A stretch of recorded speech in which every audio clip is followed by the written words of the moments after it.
welcome to So That Reminds Me, Reminder Publishing's bi-weekly podcast discussing Western Mass news. My name is Ryan Feyre. And I'm Tyler Garnett. And we'll be your hosts for today's episode.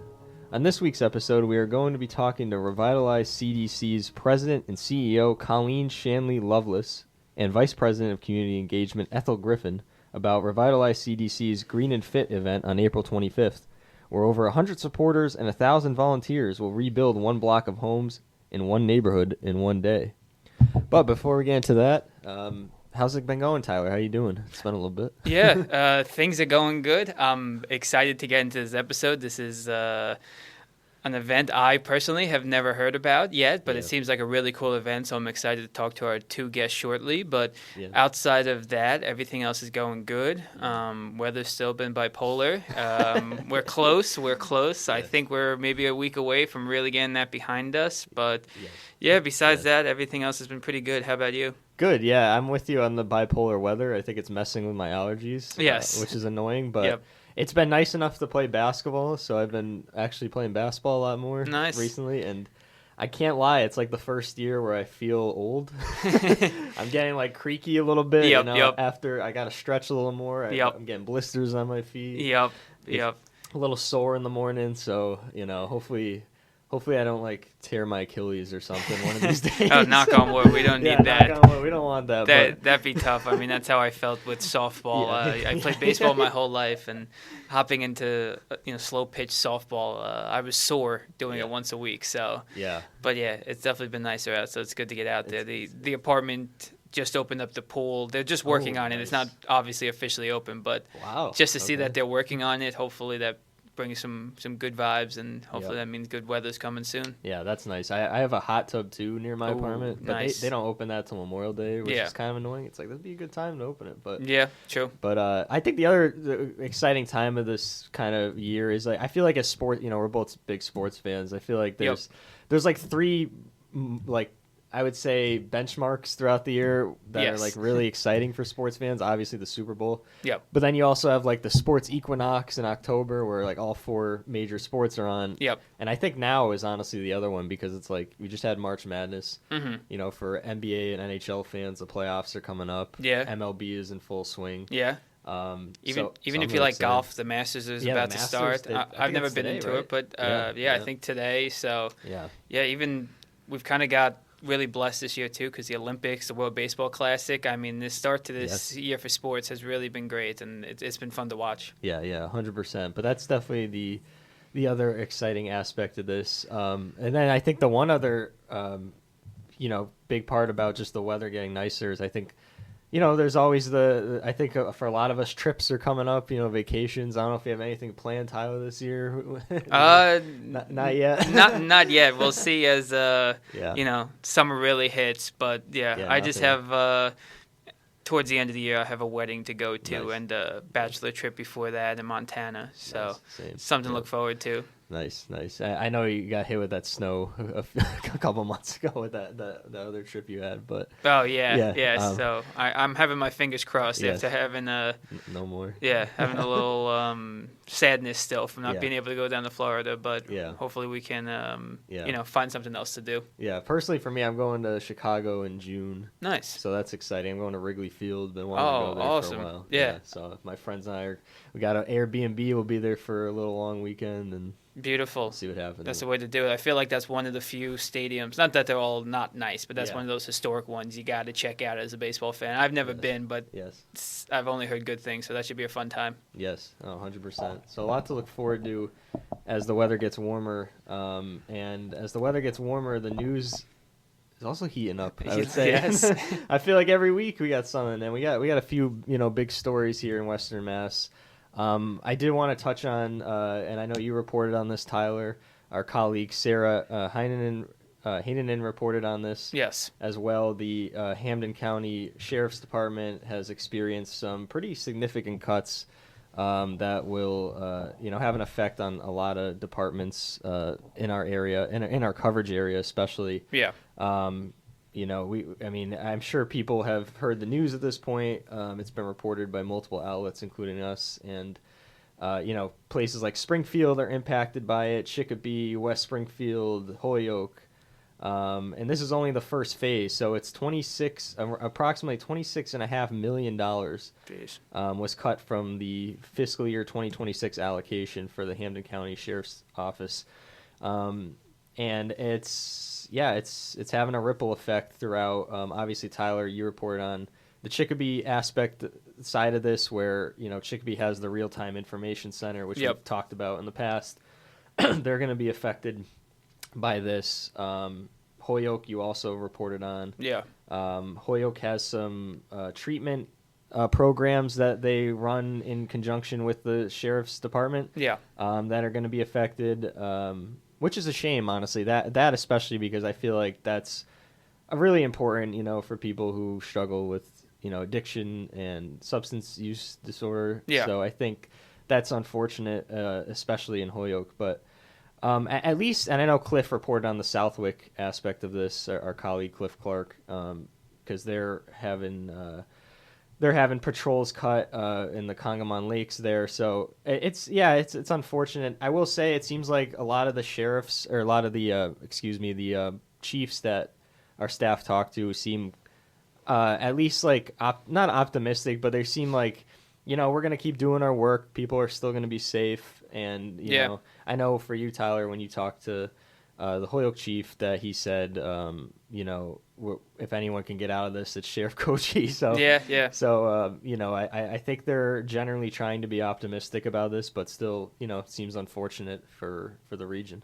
Yeah, this was pretty, I think, shocking when the press release first came out. I feel like most of us were kind of in the newsroom when at least Chris forwarded it to some of us from, the sheriff's department. And as you mentioned, like, this is just the first phase of potentially a few of cuts have to be made. I mean, we've seen in a lot of our communities over the past couple of years, some budget problems, some cliffs and some downfalls and some deficits. So, it's kind of really just hitting everyone. And, this one definitely is a lot because, as you mentioned, the sheriff's department has a role, or at least helps fund so many different programs in so many different of our communities. Holyoke, like you mentioned, obviously the chief was being optimistic, but you can kind of tell it was a shock to everybody when this press conference came out and the press release came out. And as these communities like Chicopee, Holyoke, or Springfield are beginning to tell the community about their budget and maybe their preliminary numbers, projected budget numbers.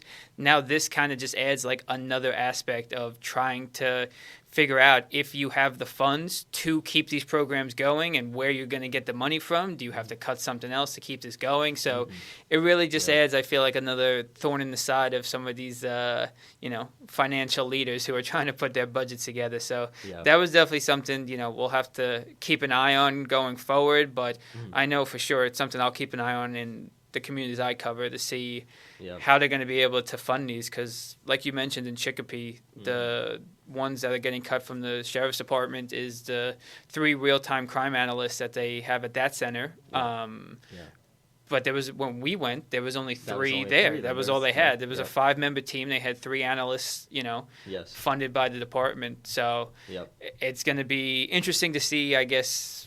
I'm sure more the mayor or the city council, how they're going to be able to fit that into the budget to make sure that's still up and running. And ostensibly, it seems like Chicopee is still kind of processing it and figuring their aspect out, because when you had reached out, they didn't have further comment at this time. So, and I'm sure some communities are, still figuring out how to deal with this, which makes sense. It's definitely a jarring situation. I'm sure. This should be worth noting too that this is only a first phase. There's going to be more cuts in the future. That was kind of what was alluded to in the press release. I thought what was pretty striking that Sarah wrote in her portion of that story was the state sheriff's departments across the state have lost $100 million in expected funding. So that's obviously included Hampshire County and all the other county sheriffs in the state. So that's pretty striking.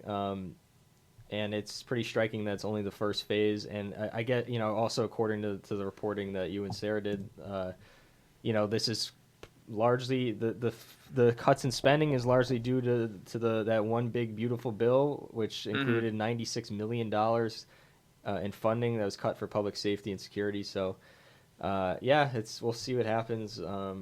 It's unfortunate for sure. Yeah. But we'll see. We'll see how communities respond in this situation. But that was one of the big stories.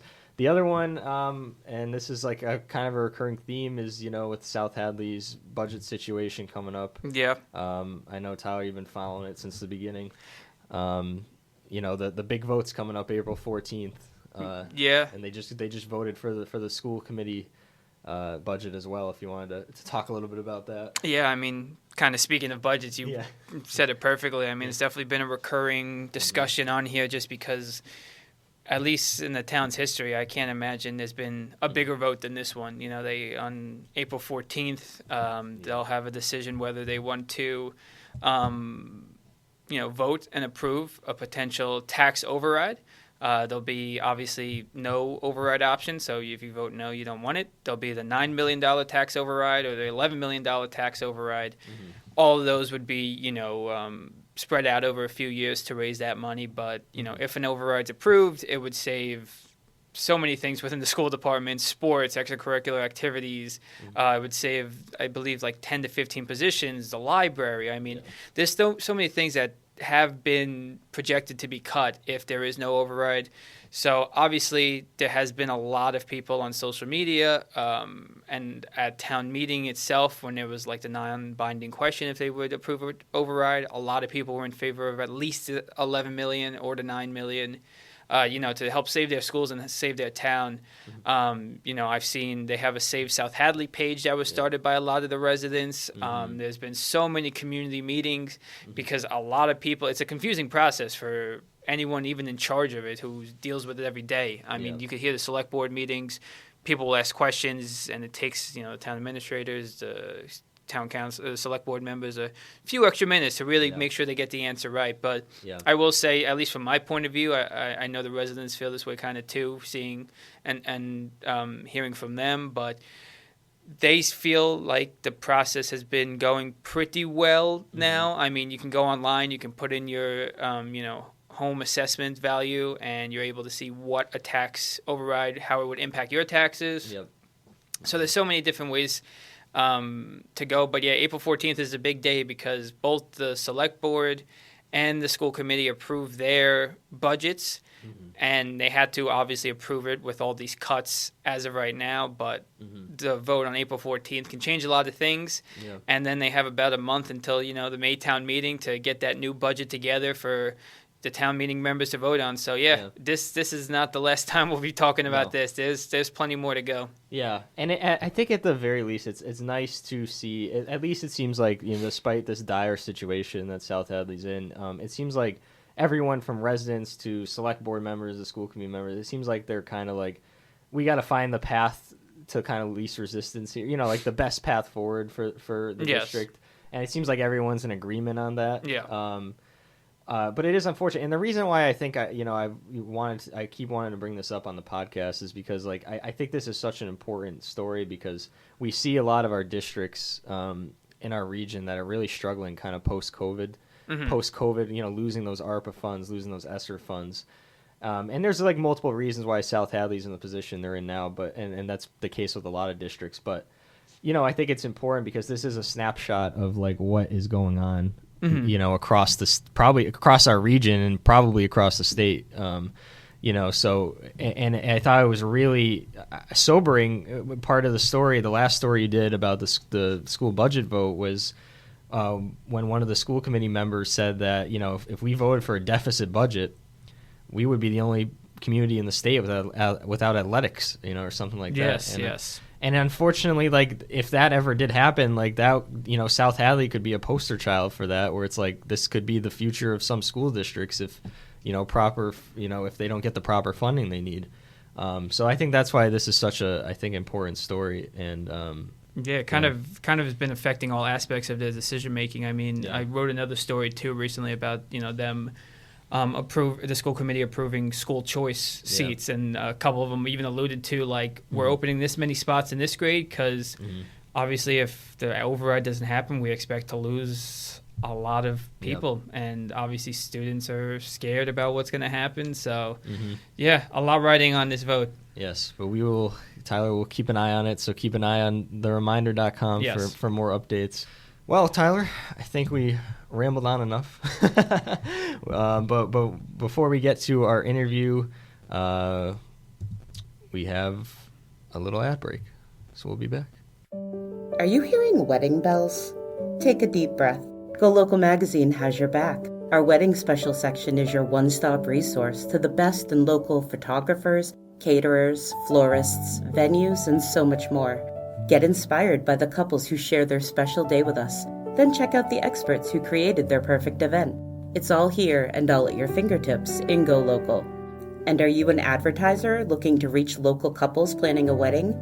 Contact Sales Manager Scott Green at 525-6695 to be part of Go Local Weddings. We get it. You're busy, but you want to be connected to your local community.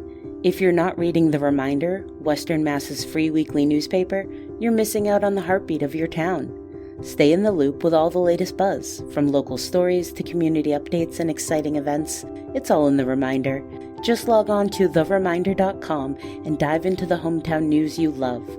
To subscribe to receive The Reminder at your home, call 413-788-1316. Don't miss a beat.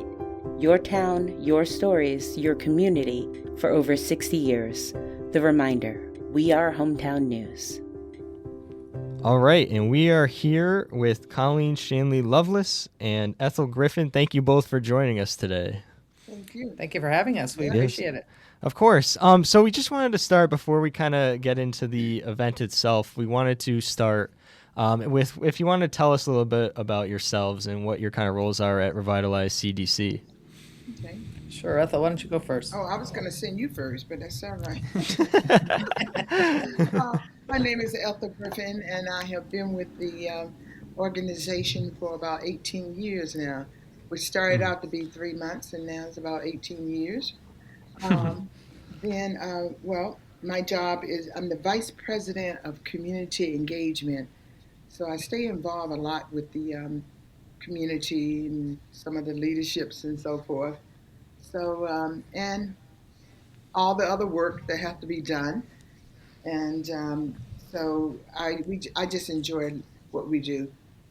And that's why I'm still there. Yeah, of course. That's why she doesn't. She's been trying to retire many, many times, but we just won't let her. She's too valuable. So Yes. So I'm Colleen Shanley Loveless, and I'm the president and CEO at Revitalize CDC. Ethel and I also go by Lucy and Ethel. Yeah. So the mayor, that's what the mayor calls us. So Nice. if you forget my name, it's easier to remember. Yes. So I've been with the organization since 2009. Ethel was very instrumental in hiring me back then as the first executive director. It was an all-volunteer organization, and Ethel was on board to kind of set up the books and get me hired, and then off she was going to go into enjoying her retirement. So and we see how well she did at that. Yeah. So here we are today, and I'm so appreciative of you having us as guests. Yes. Of course.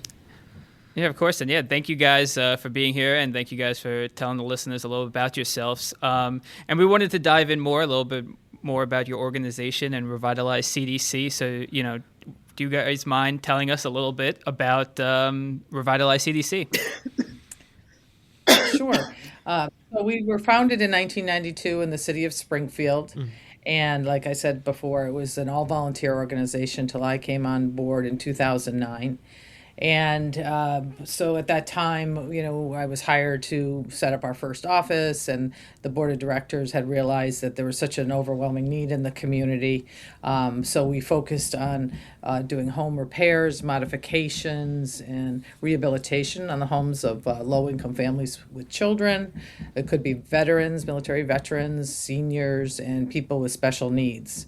So, we were hired to do that. They were working on about 5 homes per year in April. and across the city. And from there, we've grown it significantly. We had a budget of under $100,000 at the time, and now we have a staff of 20, and we have focused on not only just home repairs for people in need, but also we have a nutrition program for people who are food insecure or have chronic health conditions. We also have a healthy homes program also for people with chronic health conditions like asthma. And we also have a digital equity and navigation program to help people navigate looking for a job, setting up resumes, navigating banking and Social Security benefits and so forth. So, and they all work hand in hand, and we're really serving basic needs in the community. That's great. Yeah, that is great. And it seems like the event that we're talking about today, GreenNFit, it appears to be a big part of the mission of the organization. I was wondering if you can kind of tell us a little bit about how the event came to be, what kind of inspired it, how long it's been around for. I was just wondering if you want to give a little background on the event itself. Well, when I first Sure, it was the you go good. You go first. I know we get so excited about it. Yeah, no, I'm good. That's great. You were That's here great. before me, so you can talk about what it was like when you started. When they called and asked me about setting up the books, I said, well, no, I'm retired. I'm keeping my two little granddaughters, and I found out I didn't have to go into an office. They brought the books to me, so. I said, I'm only going to work for, I said, when I looked at the books, I said, I give you all 3 months to get everything in order. Well, then that time, the board went out. They were just going out once a year to work on a home. And I went with them, and I was so impressed. And my heart just ached because of some of the conditions that I saw. And so that's why I think I'm still here with them, because I just really, it made me realize that take the concern off myself and thinking about other people. So then we realized that, I can't do it all. We need a finance person to come in here too. So here from Colleen, who thought she was going to go into the home and check with the homeowners, and I said, no, that's not your job, because she was giving away all the money that we didn't have. Yeah. Tell them the story about the first year, I think, with the woman with the ramp, and that's how what got you. Oh my God! And then when we decided the next place we went to, this lady was she had a ramp. A raggedy ramp. It really wasn't good. She couldn't go out. She said she had not been out of the house for about 2 years now. And then we put up a new ramp. We fixed it so she can go out the house. So when we finished, I walked out with her, and I asked her, "What does she think?" She said, "I'm breathing. I have life now." And my heart just dropped again. And I'm not a softie, not at all. I'm not a softie. But and just to hear her say that we are making a way where she can get out and look at the sun and just feel the sun, And we've heard hundreds of stories like these. And so that's why people say, I thought you retired 5 years ago. No, that's why I'm still here. Yeah. Well, even the woman too, the van wouldn't pick her up unless she can get out to the driveway, and before she had no means to be able to do that. So for any type of transportation to take her anywhere. So that was that's a wonderful, heartwarming story to change somebody's quality of life and something so meaningful. So. Yeah, so we were small and worked on, like I said, about 5 homes, and each year Ethel and I grew the organization since 2009. We brought in more income, we brought in more volunteers, we brought in more board members, we got more people engaged and excited and enthusiastic. Because once you become a part of it, they don't leave. I mean, they really don't. We have a 24-member board. Okay, 24 members, wow. And just yesterday an organization came to our office and said, we would like to place somebody on your board. A well-known and respected organization. So it's nice. So over the years, this annual event in April, it was originally called National Rebuilding Day. We renamed it to GreenNFit Neighborhood Rebuild. GreenNFit meaning energy efficient, safe and healthy homes. And in 2013, we decided rather than being spread out all across the city, we would focus on just one block. And we were in the Old Hill neighborhood.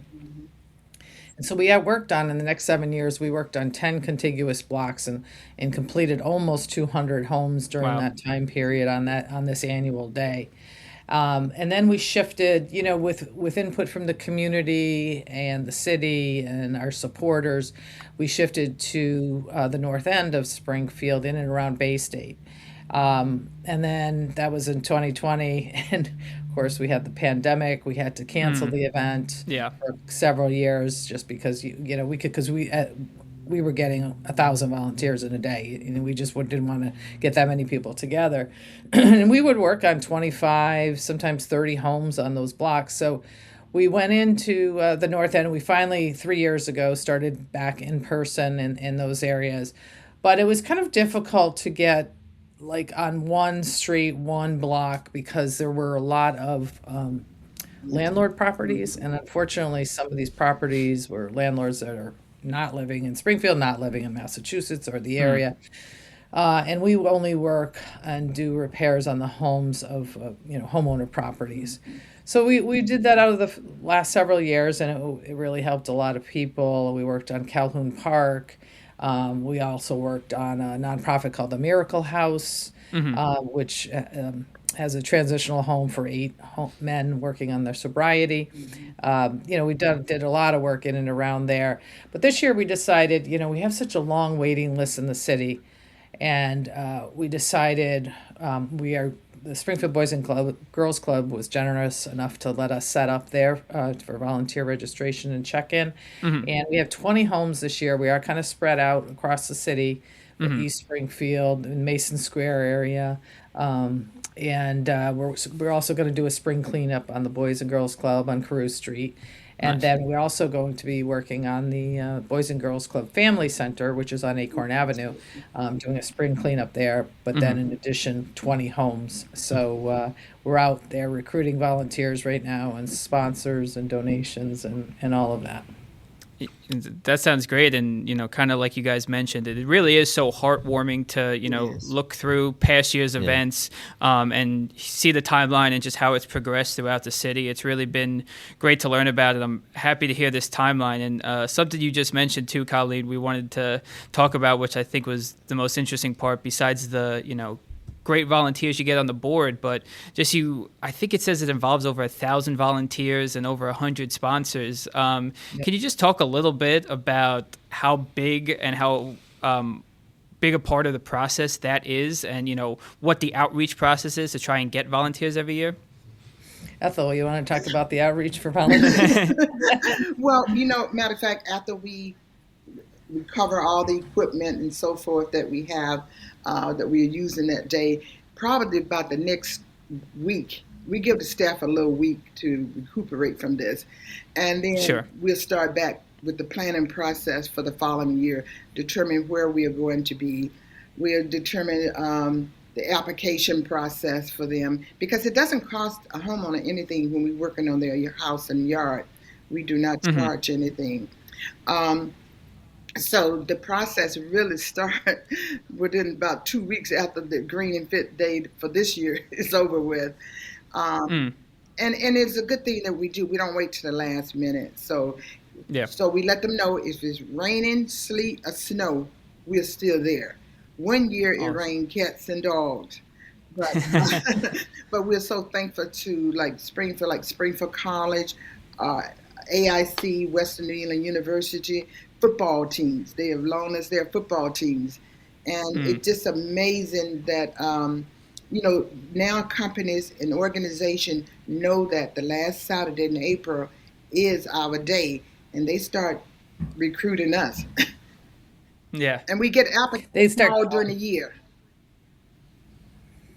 Yeah, the volunteers start calling in January. When is it? They forget the last Saturday in April. They start calling, and our board members, they're all their different organizations. The board members are house captains, and they recruit people from within their organizations to volunteer. And then just a lot of schools, colleges like Ethel had mentioned. I mean, we get 300 football players, she said, from 100 from each college. Yeah. But we get students from UMass. Yeah. We get from people throughout the entire area, businesses, churches, like I said, schools. So it's a really diverse group of volunteers all coming together. And it brings. I remember one time a volunteer said, "You get more from this than you're actually giving, because it just makes you feel so good." And these people are in need, and they've been struggling. Many are seniors. They've lived in their home for decades. And it's just hard to keep up sometimes. And now you're on Social Security, and it's their family home, and everybody needs a little help now and then. And we're happy to be there to bring some joy and improve people's quality of life, and helping to make their home safe and healthy. And not only are people from Springfield that are volunteer, we have people that come from out of Connecticut as well, who know about this day. And I think Colleen went down there recruiting, probably the reason we get so many from Connecticut. We actually get Maine to Florida.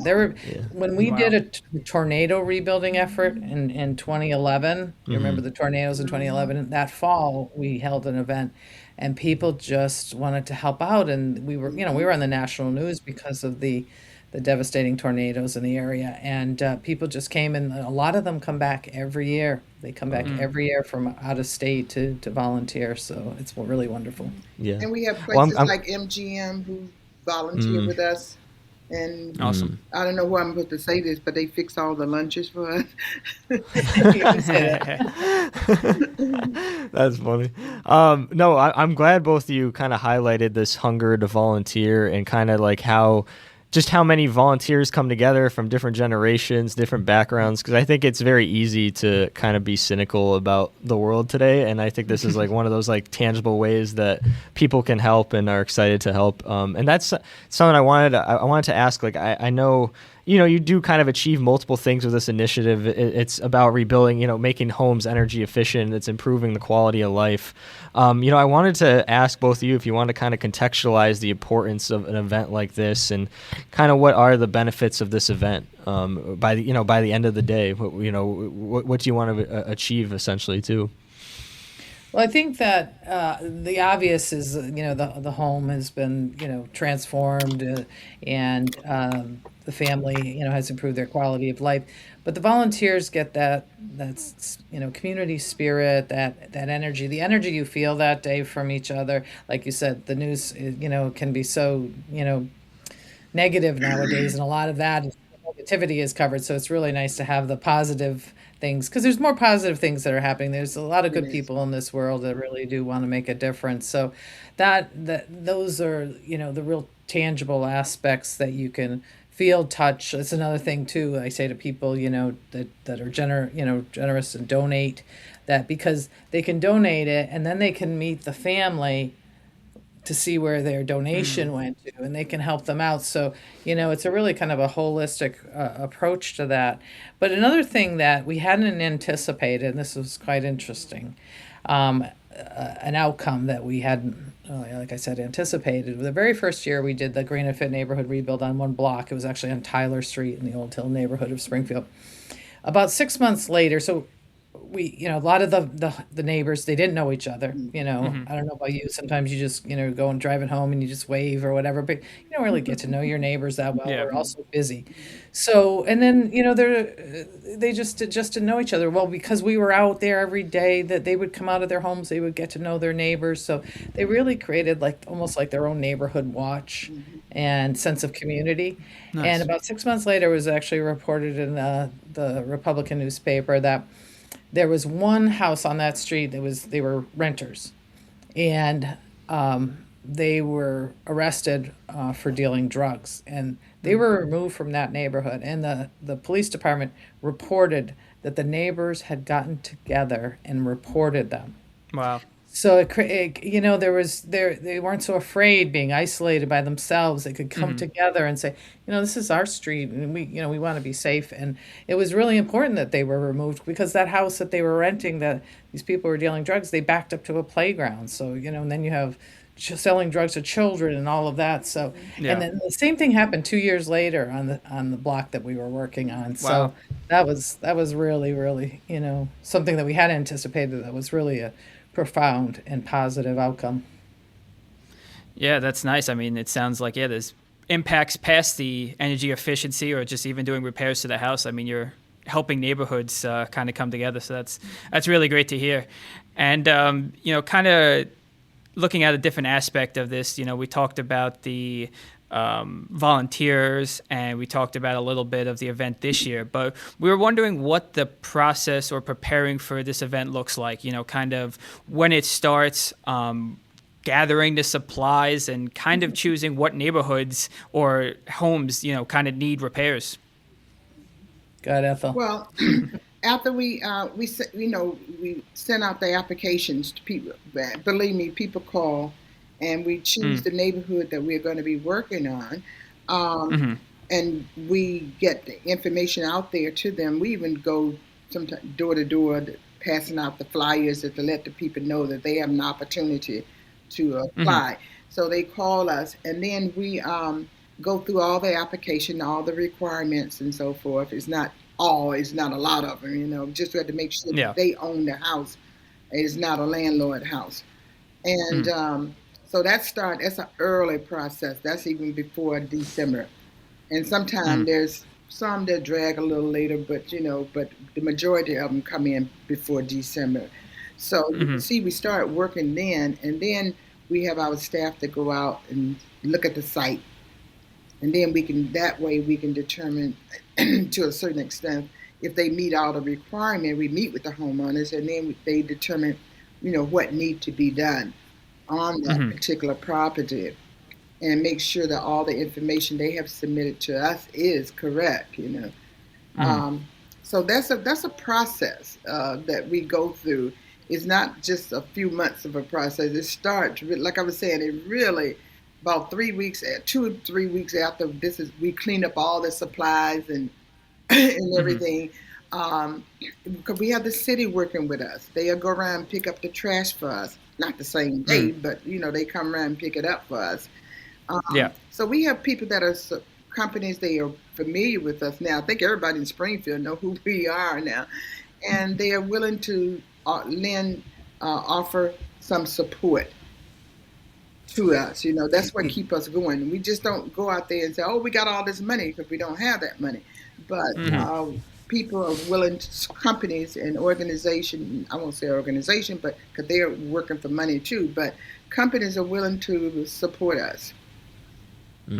Yeah, there's just a number of organizations. So some of the work is paid for. A lot of our contractors will volunteer one day, across a year with us and everything. So there is a lot of planning, reviewing the scope of work, and then getting quotes just to determine within our budget of what we can afford to do or not do. And so that is quite a long process. We do have a warehouse. We bought an office building in Springfield 3 years ago, and then we had a capital campaign and built a warehouse. So we keep our reusable supplies, tools, and volunteer supplies like wheelbarrows and rakes and shovels and all of that, paintbrushes. So a lot of that does take some time to determine, okay, what can the volunteers do, unskilled volunteers? What do we ask skilled volunteers to do? This project, then, we need a tree truck because we need to get a tree down. And then we need to have some volunteers that can bring chainsaws, that we feel okay with. We want to keep everybody safe. So there are a lot of moving parts, because there might be 60 volunteers on one house, depending upon how much work that needs to be done. And we tried to get the work done, say by 1 o'clock in the afternoon, because, after that, people have lunch, and then after lunch, the energy level goes down. Yeah, I was going to say, They get tired, because most of us were in offices all day. We're not outside working outside, so we get tired and everything. So, we try to plan a good event so that they have enough volunteers and that the scope of work is completed, so they can walk away feeling really good that they accomplished this, so they can walk away. They took pictures when we first got there, and now they have after pictures when the work is all done. So you want to have a real good volunteer experience as best as we can. Nice. Yeah, 100%. I wanted to focus in on the kind of the repairs and modifications aspect of this, because I know, like you were mentioning Ethel earlier, like that ramp like changed that person's life. Yeah. So that's like really important, that just tangible modification. Like I know it depends on like what house you're working on, or what the architecture, what the structure of it is and everything. But what are some examples of like modifications or critical repairs that you make to these homes on a year-to-year basis? Oh, we could so much put a new roof on a house, new windows. A lot of time during the other time of the year, we work on the inside of the house too. So, there's a lot of lead that we have to look out for the homeowners. We do have a lead inspector on our staff now, so that's great. Because Nice. this is old houses that we have in Springfield. And somebody may have carpet that, I love my carpet, but it's been there for 50 years. And then they want to know why they go to the hospital or to the doctor office at least once every month. It's because of things like that. We go so far as to take up the carpet, put hardwood floors down. It's an education to the homeowners as well. So they are learning to look out for things that could be health hazard. And so those are the things we do. We work on the inside. We may give someone, we may end up, like I say, the key things are those, the electrical wiring, the heating system, the roof that still has a leak in it, gutters. Those are things that we work on during the other times of the year. But those are things that we have to pay a contractor to do. We do not put volunteers up there on top of someone's house. Yeah.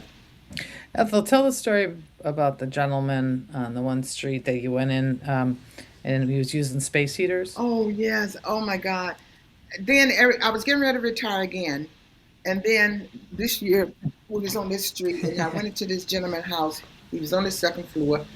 And I walked in, and it was still kind of cold. It was cold. We work in the wintertime, too. We don't wait for the spring and summer. So I went in the house, and we were sitting down, and I asked him, I said, because he was taking care of his handicapped son as well. So he mentioned that his wife died about almost 2 years ago. So I said to him, I said, this city maybe even have a place where you could move out of, because his house was in no condition to be living in. So I said, why do you stay here? He said, because of my wife. And I'm looking at him saying, okay. He said, give me hope. That was his life. And he refused to move out of that house. But in the end, we end up having one of the groups to work with us. And they built he had no stairs to come out the second floor, except for the front stairs, no back stairs, no back porch or anything. No heat either. No heat. We had the gas company come in and install a new heating system, boilers, and they had to do a lot of digging. So this man lived in this house, and he said, you know what, my wife and I are going to stay here until the last day. And he used to work for the city, but he had retired for years now. But, those are things that make me say, oh, Ethel, you're not going to leave. Yeah. But he was so pleased with that. And I think that he was a veteran, too. I think he was. No, he wasn't a veteran. I don't think. But yeah, a lot of age in place modifications we do in the home, but also for children. I think the number 3 reason why a child goes to the emergency department is for a fall. So a lot of these homes are old, so they don't have hand railings, or the steps are dilapidated. Like a senior citizen, she might be carrying her laundry to the basement, and there's no hand railings, and the stairs aren't there. Things like that. We get a lot of requests for bathrooms, so tubs, getting in and out of tubs are difficult. So we rip those out, and we install showers, walk-in showers, or grab bars, or combination of both. Those are very much a need too. Yeah, excuse me. There's one other thing too about the one house we went to. She had 2 little children, and every week she was going to the hospital with them because they had asthma. And and the other child that was school age had to miss school because they were sick. So we went in there, and all the carpet all over the place, and old fish tanks and different stuff like that. So we went in there and we talked to her and we saw what needed to be done. We changed all that. We put new carpet upstairs, downstairs. We got her to get rid of the fish tank there too, which was a hazard. Mm-hmm. When we saw her 3 months later, 4 months later, she said, she used to take her children to the hospital at least once a week because of the condition. She said, we have not been back to the hospital, and it's been 4 months already now. Wow. Yeah. That's amazing. Yeah, that is. We removed the carpeting and put laminate flooring in there because, and the reason we're talking about carpeting is because it creates dust, and dust is an asthma trigger, so that's why it's important that was removed, and it really has made a difference in people's quality of life. And then the children aren't missing school. Right. You talk about educational outcomes, and then the parents aren't missing work, economic outcomes. So again, that's another ripple effect for the work that we're doing. That's positive. Yeah, I mean, as this interview goes on, I can't believe there's just more and more positive impacts of this. It's really great to hear. Even some of them, like you mentioned, it could be as big as changing the roof, or as simple as just adding a handrail to the stairs, or ripping up the carpet and adding stuff like that. So that's great to hear. And one other thing we were wondering is, we know it's been in different parts of Springfield over the years. You kind of find different homes. Does this event always take place in Springfield, or do you guys go to other communities as well? This is always in Springfield, the last Saturday in April, and that was our foundation. We have done events like this in Holyoke and Chicopee, but year-round we do. We have funding. We've had some HUD funding and some other types of resources where we work in the communities to do this type of work. Our current nutrition and healthy homes program, we have contracts through Mass Health, and we're actually statewide. And our lead inspection and remediation work, we're working with Massachusetts Department of Public Health, and we'll be doing that statewide as well, everywhere but the Cape and the Islands. So 11 out of the 14 counties. So we're doing this every day of the year. That type of work year round is not done with volunteers, though. That's with licensed contractors and through specific funding sources. Gotcha. And we also look at our veterans too, because that's important to us too, the retired veterans and so forth. Yeah. One thing I'm interested in too is I know Revitalize CDC has been around for a while. This event that we're talking about, it's been around for a while. I'm kind of curious, how has the housing market, or the way houses are built over the years, has that affected the way both you kind of approach this event each year at all? Because I know, I'm sure things evolve over the last few decades with how homes are built, or just the market in general. Has that affected the event at all in any way over the years? Well, the homes that we're working on are not new homes. Yeah. Or they're pretty much they're all old. A lot of them are before 1978, when lead paint became against the law. But that work. That we do, in the areas of lead paint or any type of that is more or less related to the energy efficiency. That has changed over the years. Originally, we were converting homes from oil to natural gas because there was a cost savings for the homeowner.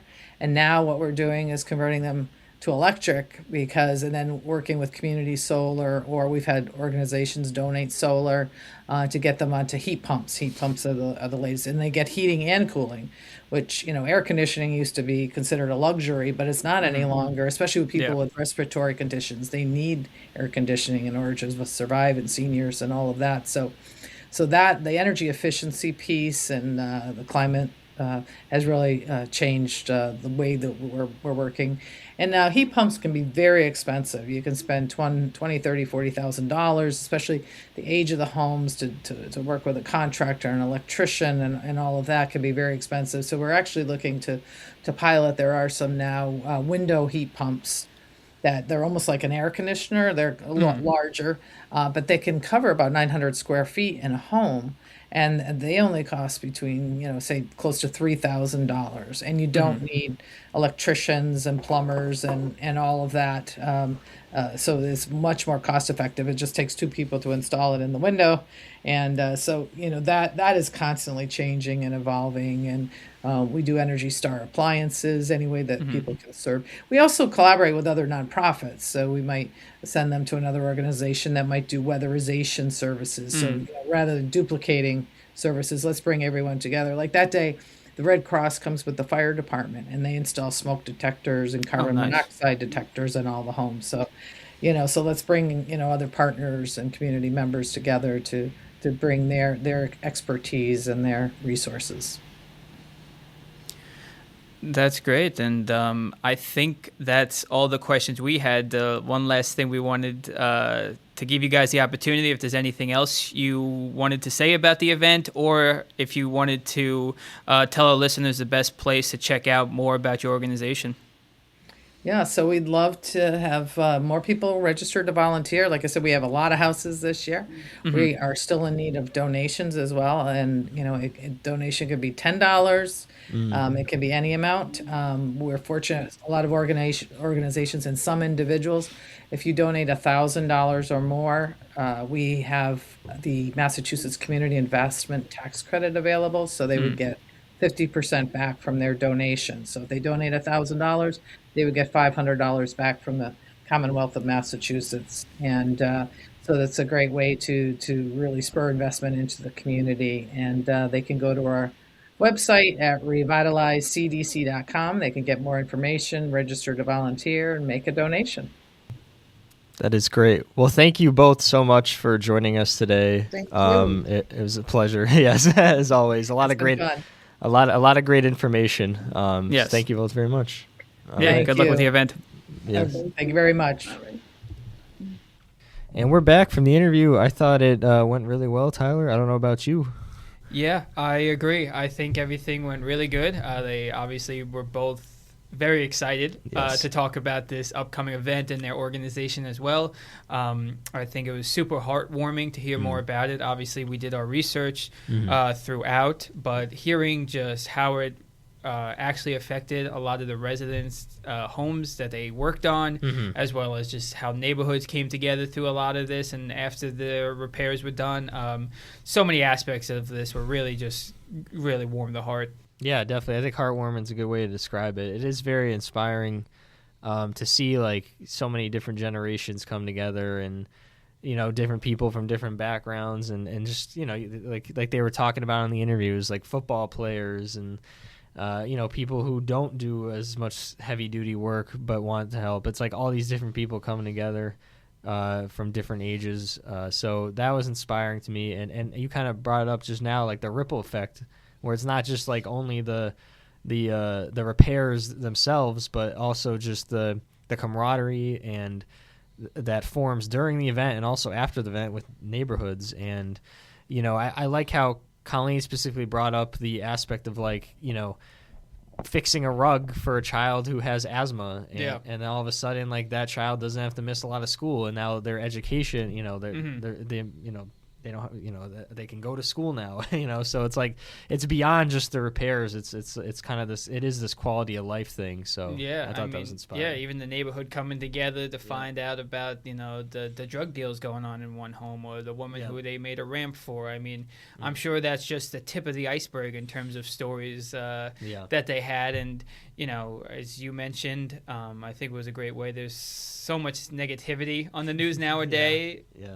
on the news, that you can look at this event, and hopefully people and our listeners will check out their website and maybe volunteer, because there's a lot of feel-good stories involved in this. And I hope a lot of people, if they have the time on April 25th, go out. Even though they have plenty of volunteers, I know volunteers and donations, like they said, are still needed. So please make sure to go check that out. Yes, 100%.